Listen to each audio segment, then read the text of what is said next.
नमस्ते। कॉलोसल एक अद्वितीय फिल्म है जिसमें विज्ञान फिक्शन, कॉमेडी और ड्रामा के तत्वों को मिश्रित किया गया है। नाचो विगालोंडो द्वारा निर्देशित इस फिल्म की कहानी में कुछ अद्भुत परिवर्तन होते हैं। आप किस अंश पर चर्चा करना चाहेंगे?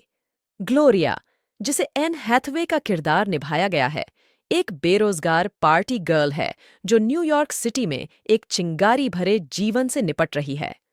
अपने बॉयफ्रेंड द्वारा निकाल दिए जाने के बाद और अपने शराब पीने की आदतों के परिणामों का सामना करते हुए उसने अपने माता पिता के घर वापस जाने का निर्णय लिया है। इस पात्र की कहानी फिल्म के दौरान रोचक रूप से विकसित होती है। अपने गांव में वापस आकर ग्लोरिया जेसन सुडेकिस द्वारा निभाए जाने वाले ओस्कर के साथ फिर से जुड़ती है। ओस्कर ने उसे समर्थन देने का प्रस्ताव दिया है, अपने बार में नौकरी दी है और उसके घर को सजाने के लिए एक पुराने टीवी सेट प्रदान किया है। समय के साथ दक्षिण कोरिया के सोल में एक विशालकाय प्राणी विनाश मचाने लगता है जिससे दुनिया हैरान हो जाती है। ग्लोरिया, जो अपनी समस्याओं से अभी भी निपट रही है, अपने कृत्रिम क्रियाओं और प्राणी के विनाशकारी व्यवहार के बीच एक अद्वितीय संबंध का पता लगाती है।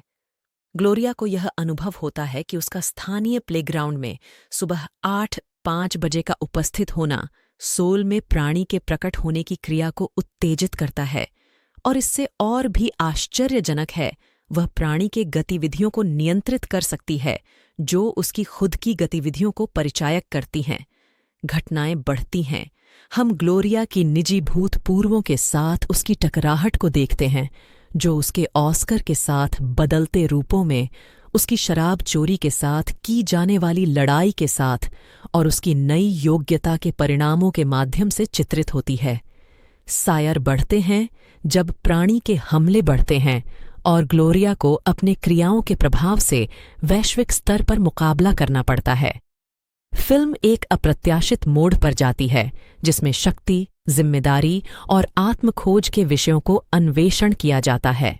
ग्लोरिया को यह तत्व बोध होता है कि उसका दृढ़ रूप से असूची अस्तित्व का विशाल परिणाम है।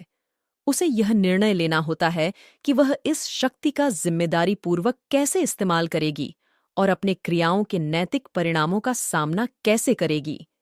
एक आश्चर्यजनक घटनाओं के पलटने के बाद ग्लोरिया अपने जीवन का नेतृत्व संभालती है, पुनर्निर्माण की दिशा सेट करती है। प्राणी का भविष्य उसके चयनों से जुड़ता है, जिससे एक नाटकीय और विचार विमर्शात्मक निष्कर्ष तक पहुंचता है। जब ग्लोरिया आत्म अन्वेषण की यात्रा पर निकलती है तो वह खुद को सोल में पाती है। शहर का दृश्य उसकी आंतरिक संघर्षों और जीवन की अपूर्व प्रकृति के लिए एक अभिव्यक्तिक बैकग्राउंड बन जाता है। कोलोसल की व्यक्तिगत जिम्मेदारी और किसी की क्रियाओं के अप्रत्याशित परिणामों की एक अनूठी अन्वेषणा है।